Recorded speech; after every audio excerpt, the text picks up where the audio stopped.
Right then, ears open, brains on. Let's go, it's time for a brand new Fun Kids Science Weekly. My name is Dan, thanks for listening. This is the smartest show in the universe. This week, we're taking a look at one of the most violent stars in space. Also, you can hear about a big rocket. Who doesn't love a big rocket? We've got news of one a little later on. And I've got your questions to answer as well. This week, they're on sleep, they're on toothpaste, and about sneezing as well. That's coming up. First, for almost the last time, actually, I think it might be the last time for a little while, we're checking in with our alien friends N and G and wondering if they'll ever get back home. N and G's Meter Motivator. So guys, you know all about energy, right? No, we are energy. As you know, I'm trying to be a meter motivator. That means coming up with ideas about how to save energy and prevent waste. So, got any tips? Of course. You Earthlings slurp up energy all over your shiny homes. Sometimes you don't even know you're doing it. If you're not using a room, turn off the lights. And make sure you're using energy-efficient light bulbs. They use less electricity and they'll last a lot longer too. And when you're not using a room for a period of time, like a back bedroom, turn off the radiators and keep the curtains closed. No point heating and lighting it for the spiders.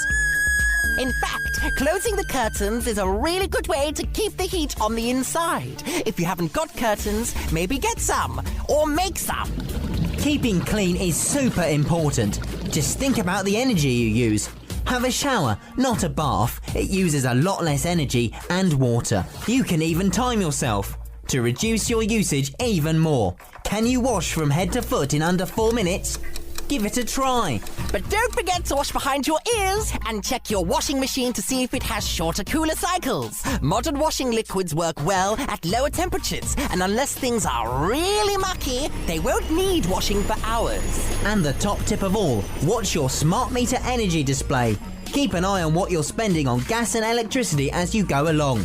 It'll remind you to try out energy-saving techniques. And you'll notice if you've accidentally left something switched on. That's brilliant. Thanks, guys. And thanks for being a marvellous meter motivator, kid. Watch out. Looks like we're gonna fuse, G. Time for us to pop. Here it comes, whoopee! I love a bit of fusion. See ya, kid. Bye, NNG. And thanks. Here it comes. Find out how you can be a meter motivator with N and G. With support from Smart Energy GB. Find out more at funkidslive.com/energy. It's question time then. I love this part. It's where you set me like a science challenge, a problem. If you've got a sciencey question rattling around your brain, if you really want it answered, leave it as a review for the show over on Apple Podcasts. Tilly has done that. She is 9 years old, just turned 9. She wants to say a massive hello to the Bristol Bears rugby team. Hello to you. She's also asked a question. Can humans learn in their sleep? Have you ever had this happen to you?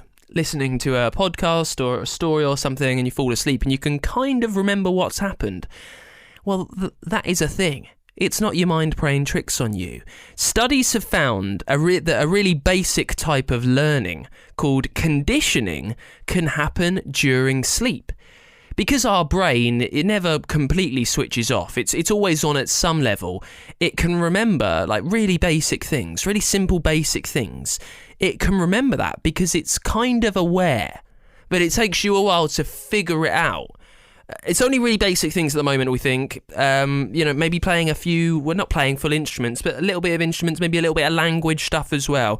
We don't know too much about it, but we can learn some stuff in our sleep. Here's one, a great one, by the way, from Sam F, who wants to know, is toothpaste a solid or is it a liquid? I'd never thought about that before. But what is it? I don't know. As soon as I read this, my mind went into frantic mode over the internet trying to figure it out. Apparently, it's a bit of both. It's both, but it's neither. It's a non-Newtonian fluid, which means it's kind of bits of solid in a liquid. When it's in its normal state, it's a solid. But when you put pressure on it, like when you squeeze the tube, it turns into a liquid. So the answer to that, Sam, toothpaste is both a solid and a liquid. And lastly today from Vegan Dino, who wants to know, why does pollen make you sneeze? A lot of it going around at the moment in there. When pollen gets in your nose, it itches it. It becomes irritating. And your body gets confused. It thinks the pollen is a germ. Some nasty bacteria that's trying to get inside, that's trying to invade. So your brain sneezes to try and get rid of the pollen, tries to flush it out. It's all about your mind getting kind of confused with pollen and with hay fever. Thank you for the question there, Vegan Dino. If you've got something that you want answered on the show, you need to leave it as a review for me on Apple Podcasts. Welcome to the Fun Kids Science Weekly. Now, there's a brand new book out. It's all about the heroes that have made science what it is today, kind of the people who have laid down the foundations of what we talk about every week. It is called Science as a Superpower, My Lifelong Fight Against Disease, and the heroes who made it possible. Dr. William Haseltine is on the show. William, thanks for joining us. It's my pleasure. Thank you. Can I call you Dr. Bill? I think that's the official term. That's right. You may. Lovely. Well, Dr. Bill, when did you first figure out that you wanted to be a science superhero? I first decided that I should do everything I can in my life to help people stay healthy. My mom was really sick when I was a young kid and stayed sick for most of when I grew up in the house. And I didn't think that was fair. So I first thought I'd be a doctor. But then I learned that science might be able to do more for health than even a doctor because it can help more people. And I love science. And so it really wasn't until I'd gone through high school and most of college that I decided to be a scientist, a medical scientist. And in the book, this book is filled with different superheroes, much like yourself, Dr. Bill. Would you just run us through a few examples of these people that you've written about that have used science as their superhero to help loads of people? Well, first of all, the reason I call science as a superpower is one person can really save the world. Let's start when I was an infant. I was 4 months old. It was during World War II. And I had apparently gotten very sick with pneumonia. And the only thing that could save me was penicillin. And I was one of the very first non-military people to receive penicillin, and it saved my life. Well, why was that possible? Why am I here today? I'm here because a British scientist, Alexander Fleming, made an observation that bread mold could kill bacteria. And from that came the drug, the wonder drug, penicillin, which has saved hundreds of millions of lives, including my own, around the world. That's one man making an observation that has changed and saved the lives of so many people. That's the first one. Now, today, we're experiencing COVID, and it's changed our lives in many ways. We have to stay home. We can't go to school. Our lives are really different. When I was a kid, about 7 years old, we had polio.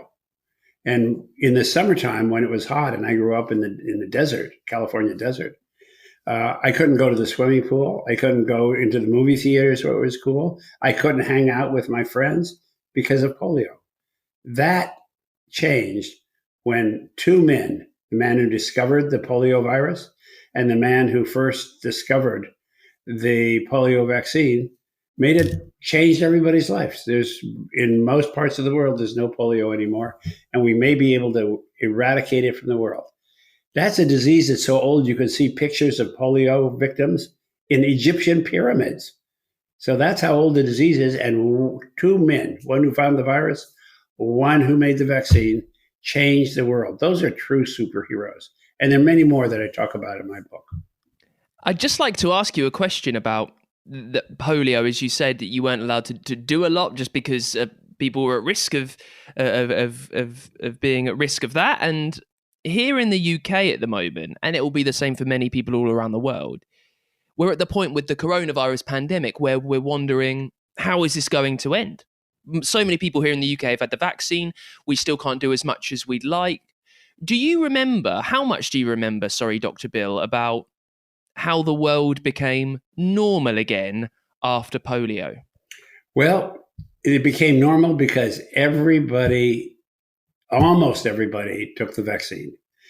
it was a general agreement that from politicians, from everybody, that polio was so devastating to young people in particular that we had to take the vaccine. And I can remember I was so happy when I got the vaccine. I said, oh, I can go lizard hunting with my friends. I can go into the pool. I can do all these things. And that's what really changed it.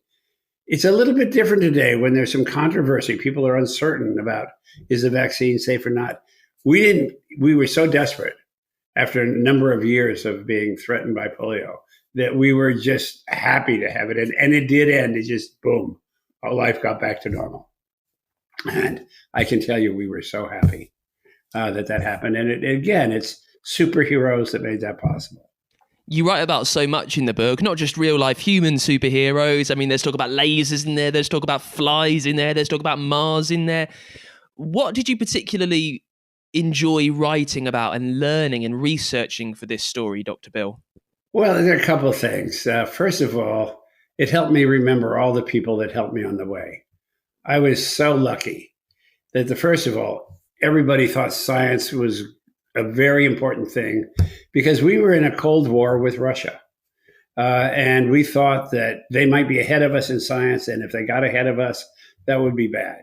So there was a real emphasis. And that came to a head when they launched a satellite ahead of ours. So our president and our Congress got together and said, everybody who can be a scientist should be a scientist. We're a little bit like that today with COVID.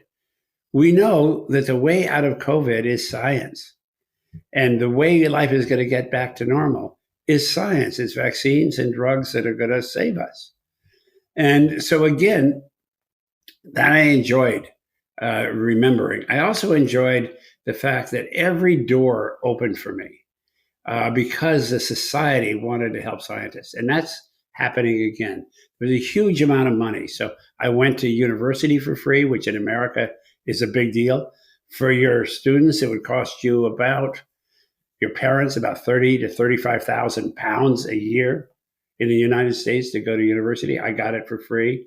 When I studied under the world's best scientists, that was for free, and they even paid me a little bit so I could have my own apartment and live. And so and then I remember all the wonderful students I had. And some of them I'm still in touch with. Just yesterday, I had a wonderful conversation with one of my students who has just discovered a really important way to help cure breast cancer, pancreatic cancer, and prostate cancer. Just amazing. And so it's that kind of life with wonderful people doing wonderful things to help the world. Now, I'd like a couple of tips from you while you're here. You've done so much research into all these different science superheroes. What have you found is one superpower that all links them together? You were talking about Alexander Fleming earlier on discovering penicillin when he spotted that red mold could kill off some germs. Not everyone might make that observation, Dr. Bill.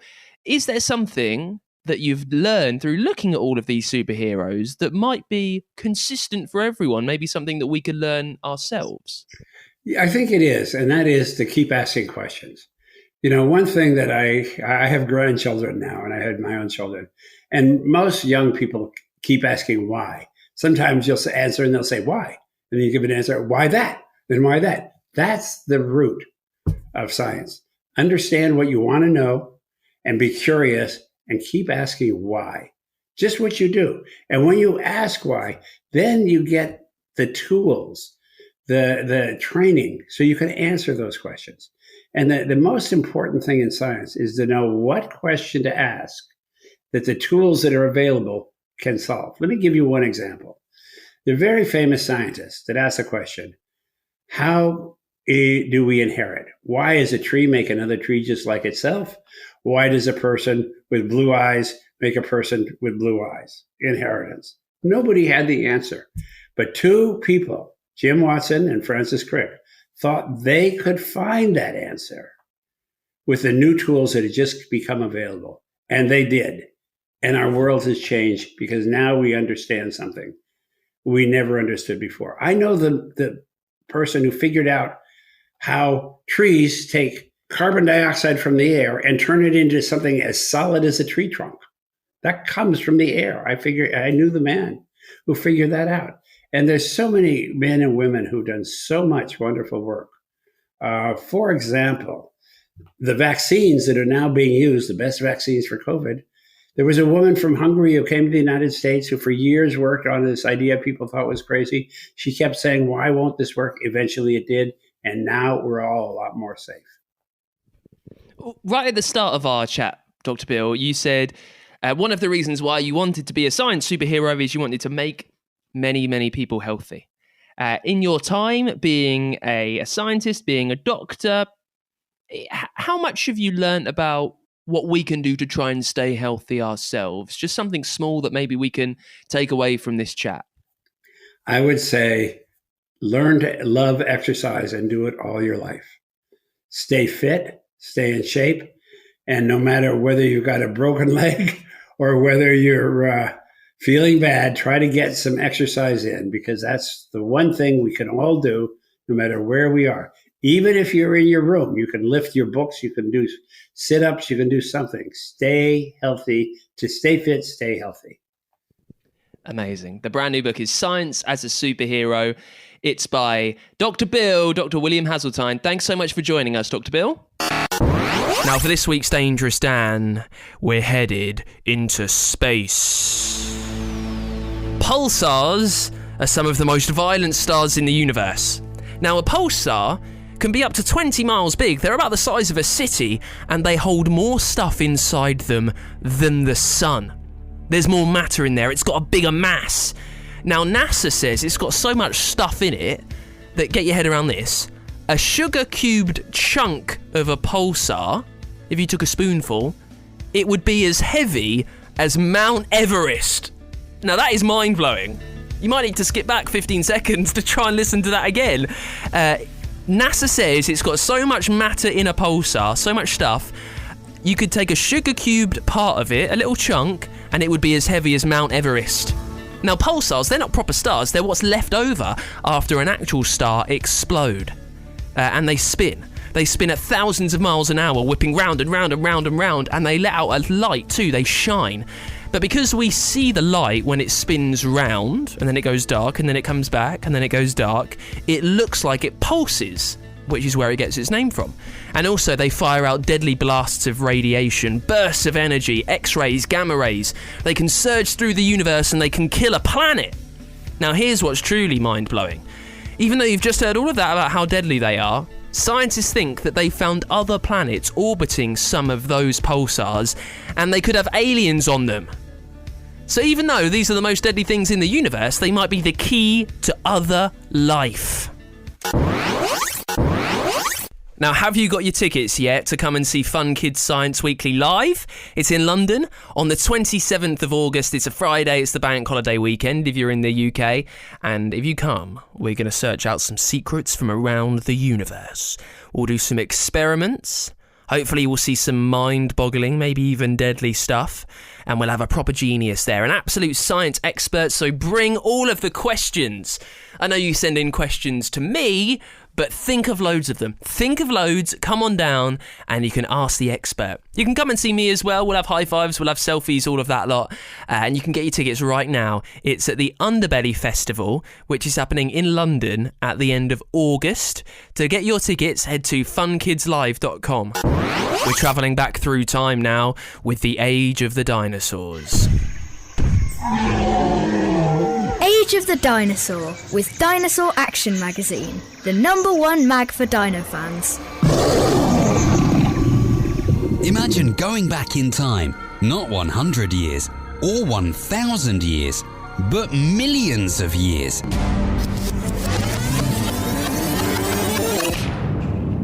To the Age of the Dinosaur. Welcome to the Jurassic period, which existed between 145 and 200 million years ago. At the start of the Jurassic period, there was just one huge continent called Pangaea. And with no frozen ice caps, sea levels were much higher than they are today. And much of the Earth's surface was therefore underwater. Uh-oh, Something's moving. We better watch our step. During the Jurassic period, Pangaea began to separate. The northern half, called Laurasia, started to break away, forming North America and Eurasia.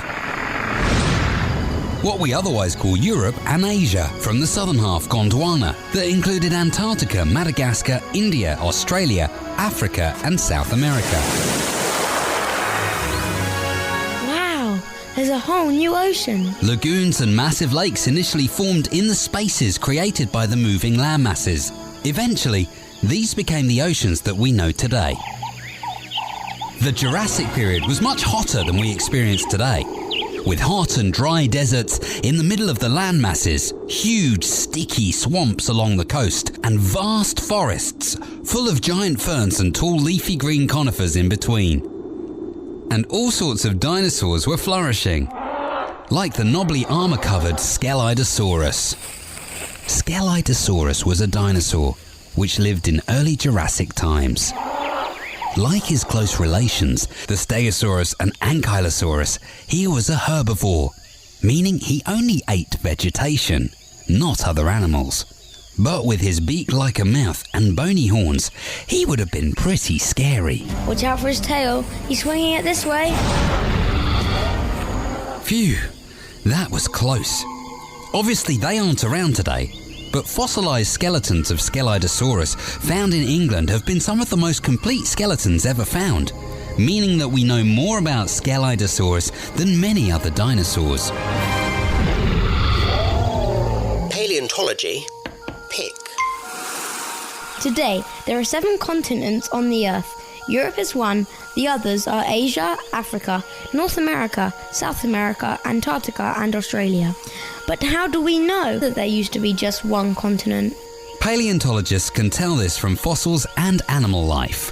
By investigating land mammals on different continents, but which come from the same family, scientists can conclude that the only way they could travel such great distances is that they originally came from the same place. One example is the extinct freshwater reptile Mesosaurus. It was a bit like a lizard, and it has been found in Brazil and West Africa, 2 places that are now thousands of miles apart. The Mesosaurus would never have been capable of swimming such a vast distance. Age of the Dinosaur with Dinosaur Action Magazine, the #1 mag for dino fans. It's time for this week's Science in the News. 22,589 people applied to be an astronaut at the European Space Agency. The problem is, only 4 can go. The ESA say they'll look through them and they will decide who is going in the next year. Also, a company backed by Amazon off the internet, they're building a big nuclear fusion plant in the UK. Nuclear fusion is how the sun makes its energy. And this plant will research and show people how we can use that power to make energy ourselves. It's meant to be a safer, carbon-free way of powering the planet. And also, lastly, NASA has built the first of its powerful rockets that will take humans to the moon in the next 10 years. Last week, engineers finished lowering the 65-metre tall core bit, the important bit. They've put it on the small boosters, and it's the first time they've been together, and they'll go on a first flight later this year. And that is it for this week's Fun Kids Science Weekly. If you can, come and see us live at the end of August. We're doing a big Fun Kids Science Weekly live show. I'd love to see you there. You can get your tickets at funkidslive.com. While you're online, if you've got a question, by the way, that you want answered next week on the show, if you want a little shout out, leave it as a review on Apple Podcasts. We've got so many brilliant podcasts over on Apple as well. You can find them on Google, on Spotify, wherever you get your shows from, and on the free Fun Kids app. And Fun Kids are a children's radio station from the UK. You can listen to us all over the country on your DAB digital radio and at funkidslive.com.